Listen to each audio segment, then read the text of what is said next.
Hey, Karim Sirajuddin here, founder of Nude Human Consulting. The Coffee with Karim podcast aims to provide Muslims and people of all backgrounds a space to share their life gifts, meet dynamic guests, and enhance the human experience one cup of coffee at a time. Sit back and sip.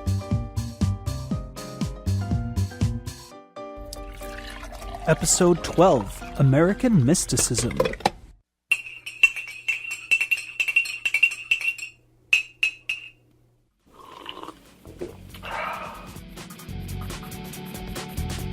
Welcome to another episode of Coffee with Karim. Today I have an old-time friend, Christopher Lawrence Garner. I'm very excited to speak to him today. We are going to talk about our personal journeys together as friends, as philosophers, as people on the spiritual path. And I'm very excited about everyone out there learning and hearing the lessons and insights that my buddy Chris here has to offer. Christopher, thank you so much for coming on the show today. My pleasure. Thank you for having me. So, Chris, we met in 1999, 2000, in University of Massachusetts, Boston. I was studying psychology and religion at the time. What was your major? At the time, I was majoring in ethics, social, and political philosophy that had a focus in philosophy of law, with a double major in philosophy, classic philosophy, and a minor in economics. Exquisite. And I remember, meeting you through some mutual friends, and as they say, the rest was history. We had this kind of instant connection. I think we were both drawn to our witty sense of humor, our sarcasm, and we were already, throwing intellectual punches at each other within the first week. Would you say that's true? I don't know if that was true. I think one of the things I've always valued about our relationship is we don't take intellectual punches at one another. We take intellectual punches at one another's ideas. Okay, what's the difference? Grace, right? I mean, I've always said that I've never been a person who believes in politics, and because I discuss, philosophic ideas a lot in my personal conversations with people, they'll always say to me, well, you always have a political opinion, and I say, no, I have an opinion on policy, not on politics. Politics is wanting to be right when you go into the conversation. Policy is wanting to find the best answer, right? And I think that when it comes to religion and philosophy, some of those same principles translate or apply. Right. And would you say you were born and raised in a religious or spiritual household? That's a great question. No, but yes. So, before I was 8, I really don't recall us going to church or really even talking about God. We might have, but I don't remember it. I do remember we were raised Presbyterian when we moved, from the time I was like 12 on. My introduction was kind of through traditional Protestant, no special secret sauce, just kind of mainline Protestantism, simple church with a wooden cross, people who were strong in faith and had a good community. Their motto is always reforming. So one of the things I like about Presbyterianism is that they have this continual questioning. The foundation of their belief is that because God is truth and because God is unwavering, no human mind that has a question could ask a question that would undermine God. Only your questions could undermine was other people. Wow. And that came out of that Protestant Reformation, sort of a tearing down of structure, a tearing down of a response to the Vatican. So, and then what was funny is when we met in college, a few years later, I was 22 when we met. And I was a little bit older than you were. And I remember that at that point, I probably would have described myself as an atheist or at least an agnostic. Somebody who I was really sort of, I'd found Eastern religion, and that kind of contradicted Western thought. And I found myself sort of in the middle and almost a-religious, just kind of, more focused on what made my spirit grow, what made my heart warm, these sort of ideas that were spiritual in their language. And after I got out of college, and I kind of really found myself practicing more Eastern thought, and kind of getting into that. But then, ironically, I've been thrust into this deeply and I was a practicing Unitarian for 4 or 5 years, a Universalist, which I still think is really how I would self-identify. I really think if out of all the and I would also include, obviously, our time together. I can't underestimate in my you and I were friends when my mom was at 9/11, right? Right. And so how could you and I be friends in that time and not have Islam be such a big focus of our conversation? And to this day, I'll often speak from a novice's standpoint about what little I do know compared to, obviously a scholar, but what I do know about Islam and its extension of how it's an extension or a reformation or a sealing, right, is the phrase that we use in Islam, is the sealing of the prophets right after Christ. Correct. So, I've done a big walk, and now here I am working in a company that's deeply Christian and still finding myself comfortable there. I've been blessed. Yeah, that's really. I remember you certainly had your own ins and outs with different faiths and philosophies. Couple of questions. One, which Eastern philosophies were you exploring and interested in? And second, would you say there was a point where you no longer identified as an agnostic or an atheist, so to speak? I remember one story that sticks out for me was when you were in a philosophy class in university, one of your professors was very impressed with your participation and your ideas. And at that time, I think you did lean more towards this idea of a divine cause for reality. And he thought that was kind of weird because, of course, oftentimes atheism is synonymous with being an intellectual nowadays, right? It's like people that believe in a creator are, backwards or absurd and outdated. Exactly. It's like obsolete, it's like, oh my God, you still hold on to these myths. And I remember the story you told me. You're stuck in spiritualism 1.0. Right. And one of the most profound things you said, and I still share it with people, is, the professor asked you once, he pulled you aside after class, he said, "Hey, Christopher, with all your brilliance, I'm surprised that you still believe or consider a God. And why is that?" He asked you, and you told him one word. Do you remember what your answer was? No, I don't. What was it? Women. No, that's true. That's true. which is fascinating. For my age, right?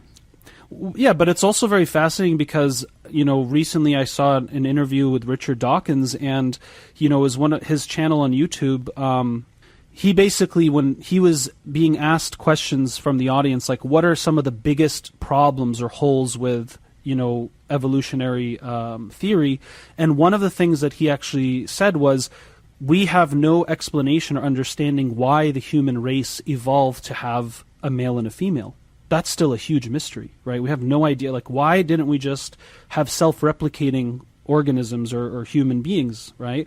And that was one of the things that he brought up, and it reminded me of that time when, for you, the fact that women exist and the complementary forces, physically, emotionally, psychologically, spiritually, that we have with the other was enough of evidence for you at the time, which I thought was really profound. Well, I appreciate that, and I think at the time, being in my early 20s, obviously that's a very romantic and youthful way to see the flowers of the spirit of life, right? From an anthropocentric standpoint, right? As a young man, being able to witness women in their beauty in that age where you're blossoming, right? You're really finding out who you are and getting your legs under you in life. And, obviously there's a deep-seated, we can get into all the reasons that, so many people are attracted to women, even women themselves, right? They're certainly special. I think that they stand apart from men in a lot of ways. I think they're really the superior being of sorts. I'll give you a great story. One time my son said, not too long ago, and Dalton, his apple doesn't fall far. And he said, "Hey, Dad," He goes, "You're in charge." And I said, "No, I'm not." He goes, "But Dad, you do all the work." And I said, "Right. If I do all the work, who must be in charge?" And he goes, "Mom?" I said, "Yeah, because if I was in charge, she would do all the work." You know? And he started laughing, And I think that my journey has taught me that servant leadership is really the focus of what I think God wants from us. I think that one of my pastors, Aaliyah Kramer, who is the UU pastor in First Parish Groton, shout out. She quoted, I think it was, I forget who it was, but she gave me a lecture, and she talked about how when the universe was made, it was a mirror that was shattered, and that we as humans are designed to be in a phase of repairing and bringing back together those pieces. To be a force for coming together, for fixing things, and that's why we have that need. So yeah, it's easy to see why a young me would find women to be, the center. But I feel like with maturity, I often think about the fact that I just turned 40. Well, not just, but I'm finally 40, right? Congratulations. Thank you. And I know that we had talked when I was younger, and we were younger, about how in Islam, and I tell this to so many people, that they say wisdom can't be attained in men till 40. And I really feel, or at least that was the peak, something along those lines. And correct me if I'm wrong. But, for me, I can see that, not just because I'm 40, but as we get older, we have a deeper understanding. Those of us who seek wisdom, when we're youthful, I feel like we want ideas. Right. As if something that we're going to hear or something that we're going to say is going to explain or justify or make clear, all these eternal questions. Again, my son, the other day, Dad, we're alive in us, right? Yeah, and we live on the earth.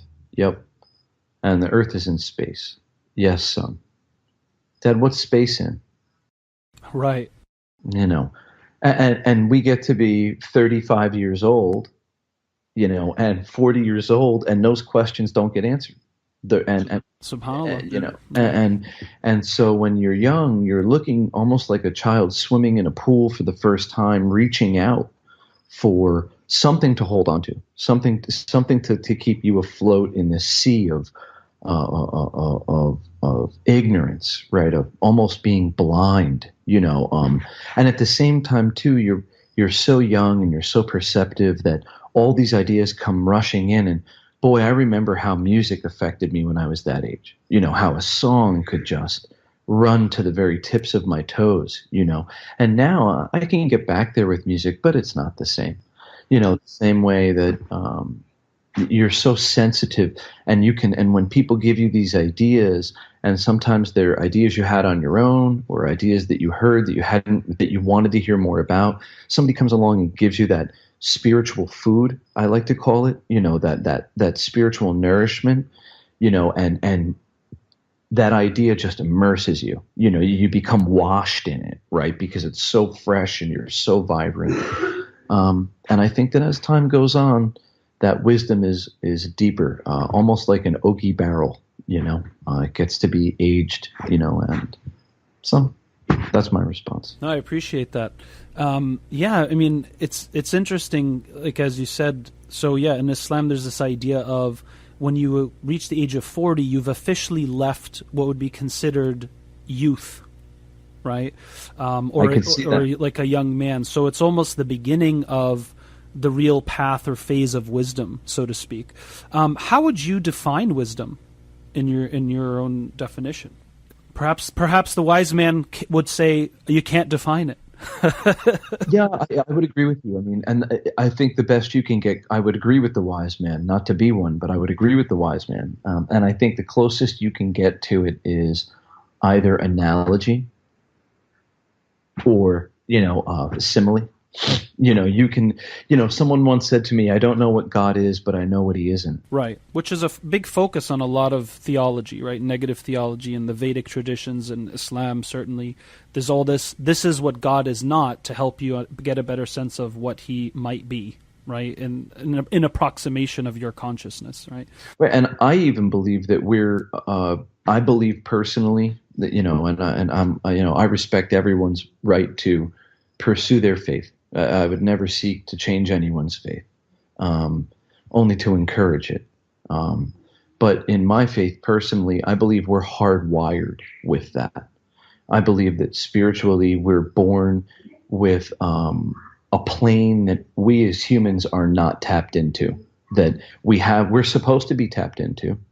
I believe that not only God, but our stellar ancestors, right? The bigger scheme of life, the people, I personally have come to accept that in the Old Testament they talk about the Watchers, and in the New Testament, it really, those metaphysics aren't touched on as much, and my reading of the Quran, which really came from being friends with you, right? It talks about the jinn and the unknown. The angels, the unseen, the seven unseen realms, yeah. Yeah, and let's be honest, the New Testament doesn't really touch on that. The New Testament is almost entirely, in my opinion, a social discipline. It's about truth and justice and social action, and egalitarianism and equality. And for me, in Western religion, the story that surrounds Jesus Christ is about human beings recognizing love over fear. That's our transition from the guilt-driven fire and brimstone of the Old Testament, with such restrictions on it, and sentences for death that now we would find, right. Even in Leviticus it says if you cut the hair on your temple, you should be put to death, right? So these very kind of rigid formed laws into love, and then I really have a profound and deep respect for the message that's carried by Muhammad, and his criticism of Christians for lifting up Christ to a godlike figure. Right. There's a lot of, he presents a lot of valid questions and great perspectives, and, invented Social Security, right, as we know it for the most part, where he said that the young should take care of the old, it really kind of was it was found in pieces in the Old Testament, but I think there it was more social and structured. But anyway, I digress. To answer your question, is wisdom, I personally believe, is the acceptance of insignificance. It's every day that I wake up, I think to myself, wow, another day. Wow, another day. Wow. Right. Another chance, another gift, another opportunity, another moment. Well, I heard it's kind of cheesy, but I love it. I use it all the time. I say, listen, today is such a gift that they call it the present. Right. I remember, yeah. Yeah, it is the present, and I think that sometimes what we're all really battling, especially, and we could really go on so long about all these interconnected things, but the way that we're moving to a society of abundance, I think, is really creating a lot of conflict for us. How so? Our economic systems and our strategies are all built out of scarcity. They're all built out of a sort of a tacit acceptance that there merely isn't enough supply for everyone's demand. Right? I mean, it's where the Protestant work ethic comes from, and it's evident in all dogmas. This connection between hard work and reward. And my time at working now at a Christian-based company, the CEO has taught me that, in his opinion, the reason the world fails is because they see it as a transactional plane that operates in physical swapping, and that in reality the world is a spiritual plane.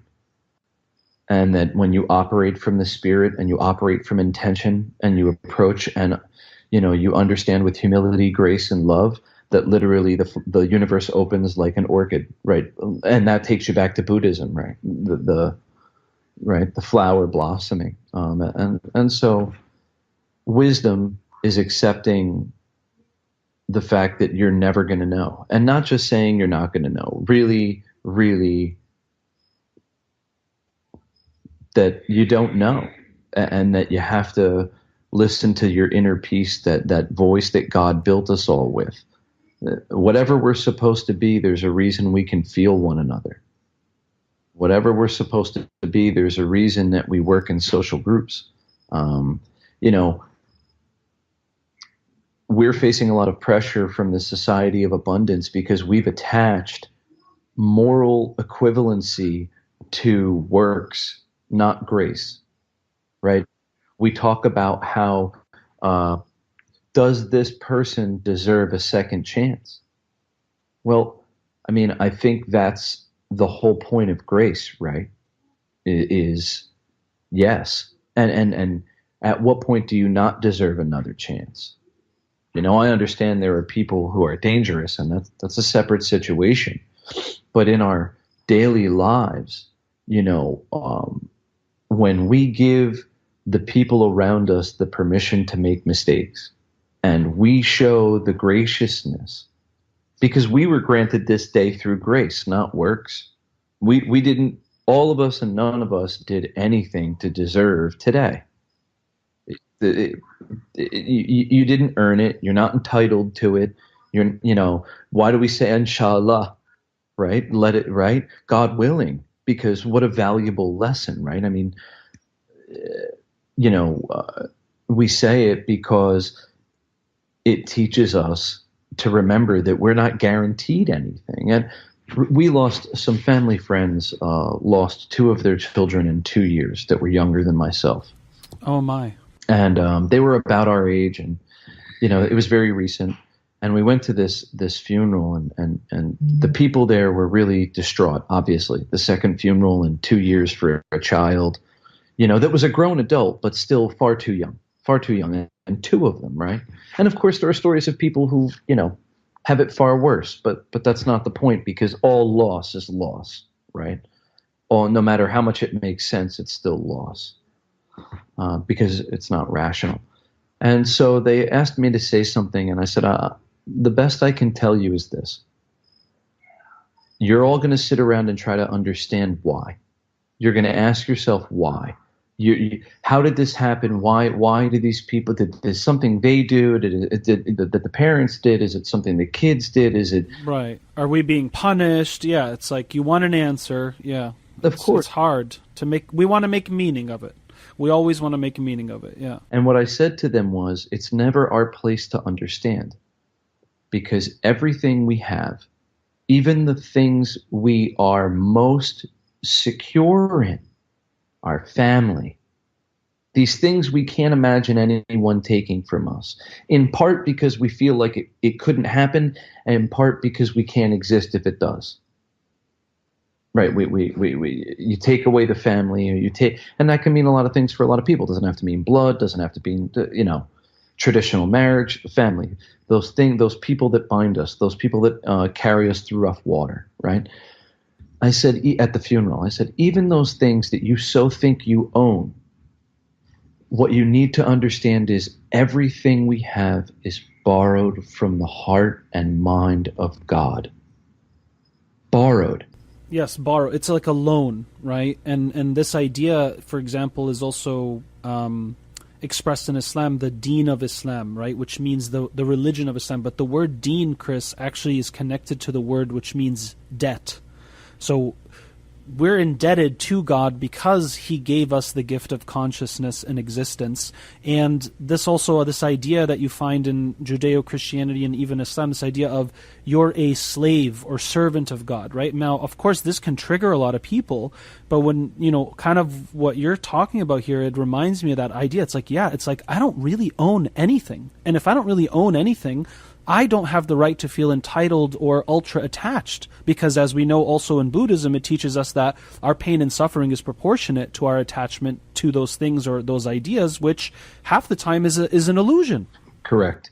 And that's where, I think that we end up in a position where we feel that loss, like you're talking about, from an attachment. And when you accept the fact that, again, the best I can give you is that wisdom or enlightenment is the acceptance of insignificance. And I think that when we're in that discussion of debt, the way you're talking about it, one of the things I seek to challenge or change is that we're not supposed to pay God back by doing things the way we used to. We're supposed to pay God back by reaching our highest potential. Just like, look, Karim, I know your family for years. I know how important their success is to you. My parents, the same way. Obviously they were different people and different faiths and different cultures and different languages and different whatever. But in the end, that universal parental sentiment is there. As you and I care for our children, right? We want them to be successful. When we're in that position for God, when you give your children the opportunity to go to school, what do you say to them, right?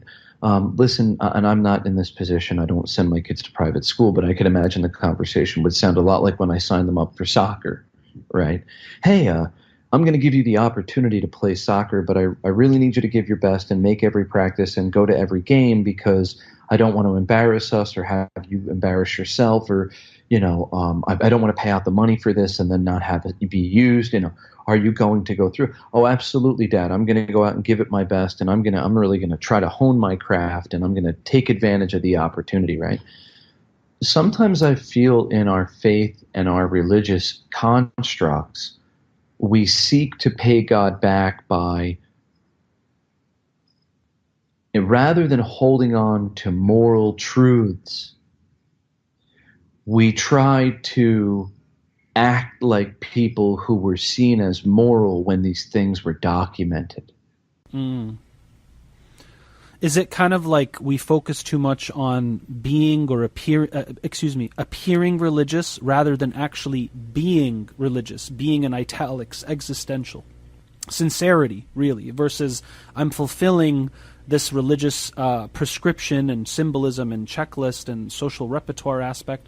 Is that kind of what you mean? Like, it's not about, I'm doing this because God told me to, but I actually, maybe part of wisdom and sincerity and humility is realizing that the very things that God commanded us to do or guided us to do is because part of the journey is for us to realize on our own individual path that this is good in and of itself for us. Because, like, obviously, if you really believe in God as, let's say it's described in Islam or even, other ideas, theistic ideas, obviously God doesn't need you and me to pray to him, right? It's not going to make any difference in Allah subhanahu wa ta'ala's existence or reality if you and I decide, I don't want to have anything to do with you anymore, right? It's not going to change that reality or reality as it is. So who are we really doing it for? Do you know who it hurts most? Ourselves. No, the people who love us. And how is that different from it hurting ourselves and the people who love us? Why do you make that distinction? In my mind, it's the difference of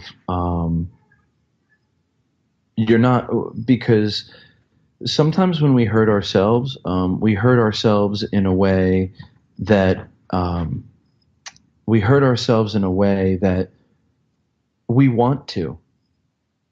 When we're filled with negativity or our spirit is challenged or we feel closed in, we really, I believe, and I mean, I think back to what we could talk about ad hominem, ad nauseum, right? Ad infinitum, right? Would be that, I believe that the social maladies we see are a result, and there's a ton of scientific evidence to support it, right? Broadly speaking, that people who feel left out, who feel powerless, actually end up self-destructing, right? It's evident in suicide rates. It's evident in war-torn nations, right? When people are left in this stressful state of need, right? They result to this animalistic sense of destruction, um, and that's where addiction comes from, right? I mean, it's that self-abuse. It's that piece of us that I'm not worthy. I'm not good enough. I'm not, but if people really saw me, they wouldn't like me because I think I really see me and I don't really like me. It's these pieces of ourselves that we don't expose. Um, and so when we inflict harm on ourselves, it's sort of willing, but yet the people around us didn't sign up for that. And we put them in a position, right, to pick up the pieces and deal with the pain because not only are they feeling it and they're now voiceless, you've given them a sense of voicelessness, right? Because they want you to stop what you're doing. And I think about this with addiction, like alcoholism and drug abuse, and right, and crime. You know, people want it to stop, but when you don't do it, you hurt them more. And I think about cases of suicide and domestic violence, and all sort of the social ills that we have. Right, and that's but that is I think only strengthens the point I'm making, which is you suffer and you're the one that oppresses yourself, and this has a ripple effect or ramification where you now directly and indirectly oppress and burden those around you, right? Those who love you. And that's why every individual, I would argue, has that responsibility, right? To heal, to evolve, to transform, because if everyone just took that seriously, society and families would, inshallah, be healthy, right? And maintain prosperity and future sustainability, at least theoretically. Listen, I had a conversation recently, and this was ironic. Well, sadly, this was just before Charlottesville. And there was a detective who had come in who I got to know through a friend. And he and I sat down and we talked about public policy and policing and the cycle of violence. And I tried to explain epigenetics and how we had poverty was a cycle that was, that was supported by crime and so on and so forth. And I said to him, I can assure you the group I'm most concerned about is white nationalists. Said in a recent survey, 72% of all sheriff and police departments nationally reported that white nationalists were their number one security concern. It wasn't but 2 weeks before Charlottesville. And that's a tendency. So, and these people claim to be Christian, right? They're devout Christians. They're deep Southern Christians, right? My point is, and I say that because I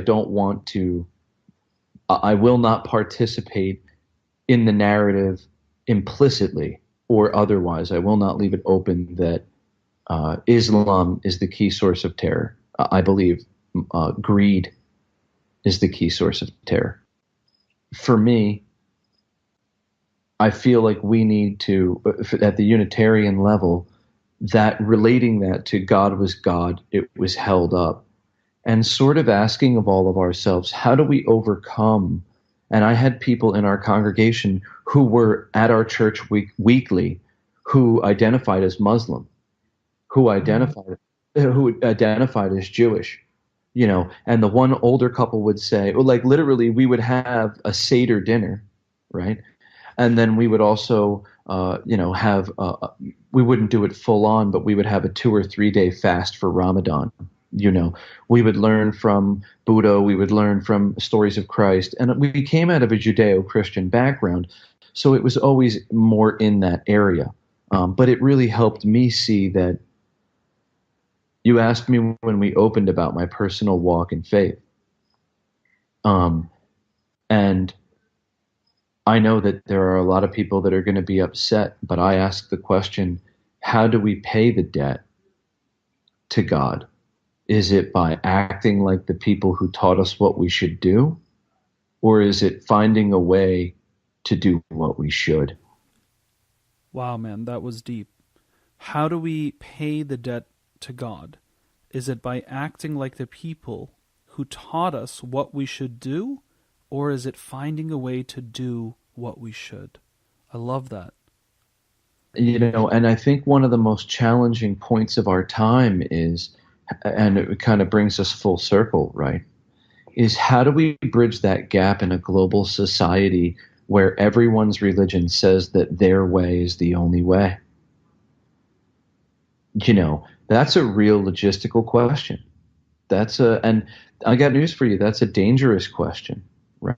People get uncomfortable with that question. No one wants to talk about that question. And that's what really led me to Unitarian Universalism at one point so well, was it ascribed God to God and really stated that all the religions were subservient to God. And what I found really exciting about that was, here was the tail end evolution of such a journey for me, right? And it led me back to like the first of the commandments. Thou shalt have no gods before me. Thou shalt not have engraven images, false idols. There's a few translations. Yeah, it's basically the same thing as the Shahada in Islam. There is no God but God, right? In other words, don't make anything else an idol, whether it's yourself, an organization, an institution, intellectual constructs. Bring it back to the essence of all reality, which is the divine, right? So that's a similar position. So I looked up the commandment, and according to Wikipedia at least, when asked which is the greatest commandment, the Christian New Testament depicts Jesus paraphrasing the Torah: "Thou shalt love the Lord thy God with all thy heart, and with all thy soul, and with all thy mind." Beautiful. So right, it wasn't number one, but it was the most important, right? Yeah, and the second passage is, "Thou shalt love thy neighbor as thyself." So the first one is divine connection and relationship, and then how you relate to humanity, essentially. Right. Correct. And what's really interesting is back to Dr. Aaliyah Kelmer, I believe. I know she's a reverend. I believe she's a doctor. Groton, Massachusetts, First Parish. She is the one that gave a sermon and really opened my eyes to a writing that someone else had put out, which had said, when you hear the sentence, "love thy neighbor as thyself," she said, what you think about is that means the golden rule, which is do unto thy neighbor as you would want done unto you, right? She said, but it's not the golden rule. It's different. She said, because if you're going to love thy neighbor as thyself, what it implies is that you first have to love thyself in order to love thy neighbor, because it's love thy neighbor as thyself. Right. So you need the reference point of self-love and self-compassion first. Right. We cannot give away that which we do not have an abundance of. Correct. So if we're not taking care of ourselves, if we're not identifying when our ego is creeping into our thoughts, if we're not identifying when we're making ourselves or an organization or a group speak for us, God gave us an active mind and an active voice. And I think about the people who I most admire in the world. And I think the people who are going to leave the greatest mark on civilization are the people who managed to spread not God's word, but God's love. And they managed to do it in a way that doesn't include violence. I believe that nonviolent spiritual development through social inclusion is really where we are supposed to be going. Chris, I mean, I love what you're saying, and I think it sounds beautiful, but, the reality is, can you really have a world where there is no aggression, no greed, no violence? Can you remove evil? I don't know if that's ever possible in this world, or else we have paradise and utopia, which is the very thing that I think all humans crave. Isn't that what we started with? But isn't that what we started with? You mean we're all trying to get back to the Garden of Eden? Of course. And the crazy part is I believe we've actually managed through technology, innovation. We actually, for the first time since we tasted the apple from the tree of knowledge, right? I mean, if you think about that parable, right? What was it that they ate? Was it the apple? Was it the fact that it was forbidden? No, it was that we were asked to remain ignorant and faithful. and we ate from the tree of knowledge to seek what God knew. And ever since then, we've tried to pursue that knowledge because we spoiled the ignorance in the Garden of Eden. And we had abundance and similitude, right? It was functional. And we questioned it. We made it complicated, as Krishnamurti would say, with our cognitive thought. We tried to tear it apart. We tried to understand something beyond us. And for that, we destroyed the garden. I'm wondering if it's only through that pursuit of the fruit from the tree of knowledge that we're able to redeem ourselves. And can we reinstate a place where there's enough clean water, enough safe shelter, enough space, enough civilization, enough sustainable food, enough sustainable energy that everyone gets to meet a baseline of human existence merely for the right of being here? Right, and that recognizing God, if God exists, it follows that God also chose to have everybody here that is here, because nothing comes from without God. But you know what's interesting is the Quranic account of that story is a little different, and I'm going to share that with you because I think it would be an interesting perspective. So similarly, Adam and Eve were commanded not to eat from a particular tree, but in the Quran, God actually says that he taught Adam all the names and all the knowledge. So Adam already had all the knowledge. And in fact, the tree that he was commanded not to eat from, and God knows best, was actually the tree of immortality. Because when Satan comes to Adam in the Quranic narrative, he says to him, you know that tree that God doesn't want you to eat from? This is because paradise is made only for immortal souls, like the angels, and you're not immortal, my friend. So if you really want to be here in this top-notch real estate of paradise, which, by the way, God said, enjoy paradise, enjoy it with your wife, but don't go near that tree, Shaitan or Satan convinced Adam to eat from the tree so that he can maintain eternally in paradise. So it's almost that angle of also the reason why we became forgetful was because of our existential anxiety of facing death and losing the presence of paradise and being that close to God, which is also a very interesting angle and I think builds off of some of the points you're making here. Yeah, and I also think to compound that, I would agree with everything you said, and I would add that there's also the element of greed in there, right? Right. We're back to greed. Right. It wasn't good enough for you to live in the Garden of Eden with your wife and stay away from the tree. You wanted to be there forever. You wanted it all forever. And I think that's what greed really is, you know.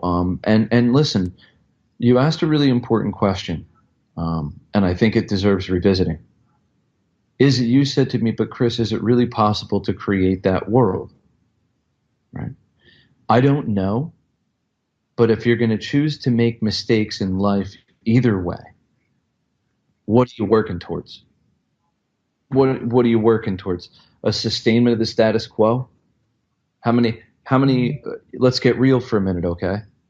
You have any idea how morally injured I am by the notion that I turn on Twitter and there are, I don't know how you say it in Arabic, my friend, but God forgive me for mentioning it. You know, there are families picking up dead children. That's so horrible. In Syria, in Yemen, Burma, and these aren't everywhere. Right. These people aren't just starved. I mean, Palestine, even in cases, Israel, even in cases now in Europe. And it's not just about the terror. It's about the violence. And I'm gonna tell you a very true story. It's very dear to my heart. Okay? Very true story. We were in Massachusetts shortly after the Boston bombing. And I was living in a town next to the town where they were holding the young man they captured in the prison. And it was a party and everyone was drinking and they were going around talking about how upset they were at him and describing what they would do to him if they had the chance. And when they came to me, they said, "What would you do?" And I said to them, honestly, I would apologize to him. Wow, really? Right. And they said to me, what? Why would you apologize to him? And I said, because it's clear that he was so left alone, so isolated, that he didn't understand that in this act he would be hurting himself. we left him in a place where he couldn't understand. Yeah, he became so otherized that he became disconnected from realistic consequences, reality. Totally, yeah. I mean, it's. I mean, forget the consequences, forget the jail, forget whatever the punishment is. Just the notion that you're using violence.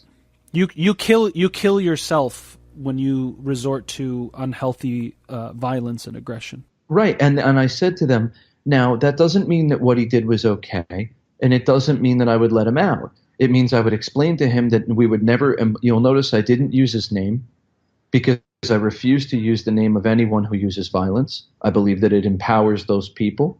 It's very hard for me. I see it in U.S. history. I see it in. It's very hard for me. I will not. You know what I mean? Not from my mouth. Not from my mouth. Not from my mouth. Yeah, you don't want to affirm or enable that exactly. label. People who want to do it to be seen or to be famous or to be empowered for the wrong reasons, I think we have to give them the sense of being a shutout the way that they make the people who don't have economic and political power feel. We have to turn that back around. And I will resist not evil, right? So my point is this. I said to them, I would tell him we could never let him out, and that he would have to spend the rest of his life here, and that we would make sure he had everything he needed to survive, but that this is where he was going to have to stay. And they said to me, why would you do that? And my answer to them was, because the second that I wish to do him harm, the disease of hate and anger and violence that led him to this, he has now given to me. Why would I give him the power to make me hate him? Wow. Why would I give him that piece of me? Thanks for tuning in to part 1 of American Mysticism. Check out part 2 for the continuation of this discussion.